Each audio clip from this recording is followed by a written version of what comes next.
इसी तरह घी डालते हुए इन्हें सेकना है, पलटना नहीं है। हेलो दोस्तों, नमस्कार। अनारसे बनाने के लिए मैंने 2 समान कटोरियाँ ली हैं। इसे मैंने 1 कटोरी दुबराज राइस लिया है। आप कोई भी राइस ले सकते हैं, घर में जो राइस है वही ले लें। और इसी कटोरी से मैंने चौथाई कटोरी चीनी ली है। चीनी हमें इतनी ही लेनी है, इससे कम ज़्यादा नहीं लेना है, क्योंकि इसका रेशियो परफेक्ट होना चाहिए। और थोड़े हमें खसखस के दाने लगेंगे। तो आइए अब हम इन चावलों को धो देते हैं। 2-3 बार धोने के बाद हम इन्हें डूबते पानी में भीगने के लिए रख देंगे। और इन्हें हमें करीब 3 दिन सोक करना है। तो हम अभी इसमें पानी डालकर और 24 घंटे के बाद हम इसका पानी बदल देंगे। इस तरह हमें इसका 2-3 बार पानी बदलना पड़ेगा। तो अब हम इनको सोक होने के लिए रख देते हैं। और इन्हें हमें नॉर्मल जगह पर रखना है। इन्हें फ्रिज में या कोई ठंडी जगह में नहीं रखना है। जहाँ भी नॉर्मल जगह है वहीं पर हम रख दें। और अब जो चीनी हमने चौथाई कटोरी ली है, इसे भी पीस कर एक डिब्बे में रख देते हैं, क्योंकि यदि बाद में हम लेते हैं तो रेशियो बिगड़ जाता है। इसलिए हमने चावल और चीनी दोनों साथ साथ ली हैं। और करीब देखिए 3 दिन या 72 घंटे के बाद चावल एकदम अच्छे से सोख हो गया है। तो मैंने इसको धो करके छन्नी में छान लिया है। और इसका थोड़ा पानी निथर जाने के बाद हम हमारे घर में पंखे के नीचे ही कोई फ्लैट सरफेस पर एक सफ़ेद कपड़ा बिछाकर इन चावलों को अच्छे से फैला देंगे, ताकि इनकी नमी सूख जाए। और फैलाने से इनकी नमी सूख जाएगी। हमें इसे धूप में बिल्कुल नहीं सुखाना है, इन्हें घर के अंदर ही पंखे में सुखाना है। 5-6 घंटे में ये काफ़ी ड्राई हो जाएंगे। देखिए 5-6 घंटे में चावल इस तरह से ड्राई हो गया है, एक्स्ट्रा नमी निकल चुकी है। अब इन्हें हम एक बाउल में ले लेते हैं। और अब इस चावल को हमें ग्राइंडर में एकदम फाइन पीसना है। तो आप चाहे तो इकट्ठा भी पीस सकते हैं या थोड़ा थोड़ा करके भी पीस सकते हैं। तो यहाँ मैंने इसका फाइन आटा जैसा बना दिया है।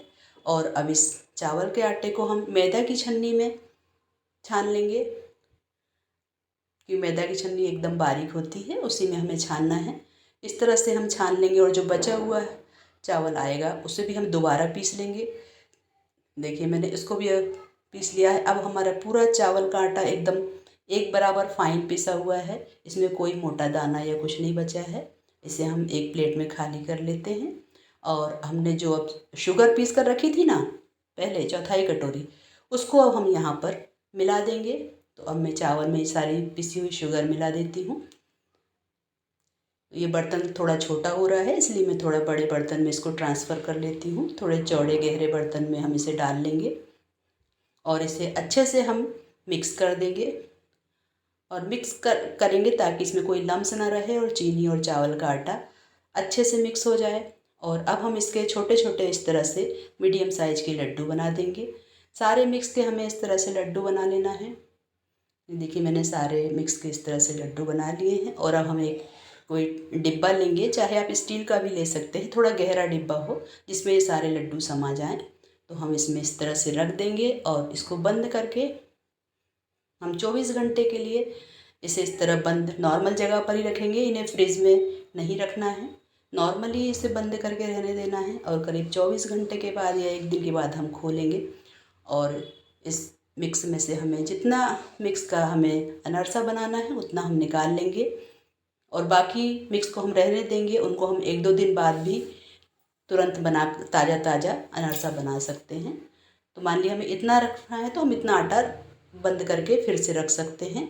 लेकिन मैं यहाँ पर पूरे मिक्स का अनरसा बनाऊँगी, तो मैं इसे एक बर्तन में ले लेती हूँ, सारे लड्डुओं को तोड़ लेती हूँ।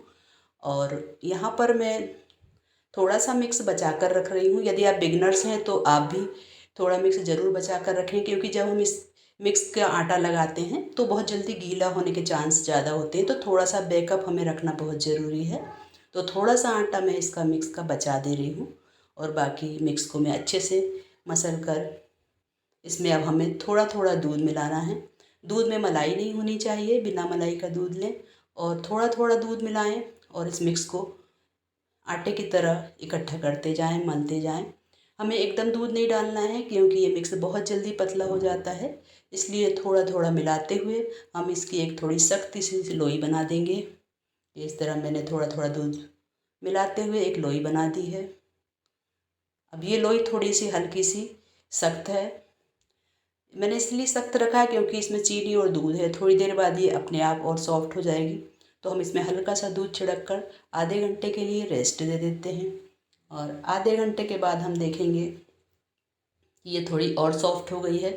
अब हमें इसे अपने हिसाब से नरम करना है, तो थोड़ा दूध छिड़क कर हम इसे अच्छे से इसको मलेंगे ताकि ये एकदम मलाई जैसा नरम हो जाएगा। पर हमें गीला नहीं करना है, नरम करना है। गीला होगा तो ये हाथ में चिपकेगा।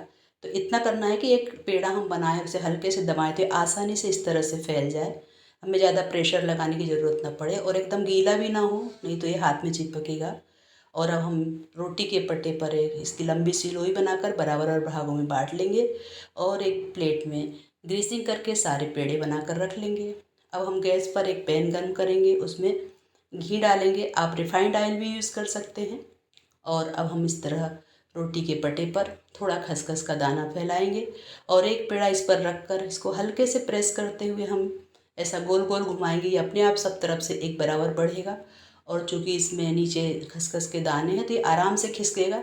आप इसको इस तरह से बड़ा करें और एकदम बहुत पतला भी ना करें, हल्का सा इसे मोटा भी रहने दें हम।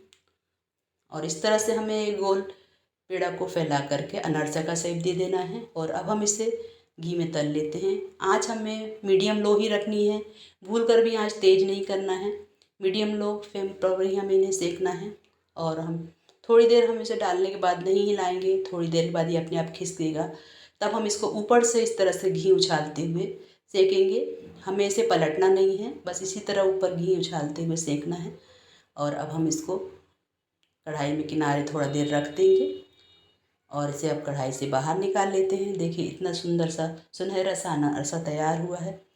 मैं एक और बनाकर दिखाती हूँ कि इसी तरह खसखस के दाने फैलाइए और लोई को हल्के प्रेस करते हुए घुमाते हुए अनारसे का शेप दे दीजिए और मीडियम आंच पर इसे डालकर लो फ्लेम पर फिर इस पर ऊपर से घी हिलाते हुए सेकना है, पलटना बिल्कुल नहीं है। इसी तरह हमने सारे अनारसे सेक लिए हैं, सभी एकदम परफेक्ट बने हैं। देखिए दोस्तों, अब ये सारे अनारसे हमने सेक कर रख लिए हैं। अब मैं आपको दिखाती हूँ। देखिए अनारसे में इस टाइप से जो बबल्स आते हैं तो हमारा अनारसा परफेक्ट बना है। जब भी आप अनारसा बनाएं तो इन्हें ज़रूर चेक करें। इस तरह बबल्स आने परफेक्ट अनारसा की निशानी है। और अंदर भी देखिए परफेक्ट सिक चुका है, कहीं कच्चा भी नहीं और एकदम स्पंजी बना है। ये स्पंजी बना है एकदम, ये परफेक्ट अनारसा होता है। अब हम इसकी प्लेटिंग कर लेते हैं। थोड़े से कटे हुए पिस्ता से हम इसको प्लेट में सजाएं और दोस्तों को गिफ्ट करें, मेहमानों को खिलाएंगे और त्यौहार मनाएंगे। Thank you for watching.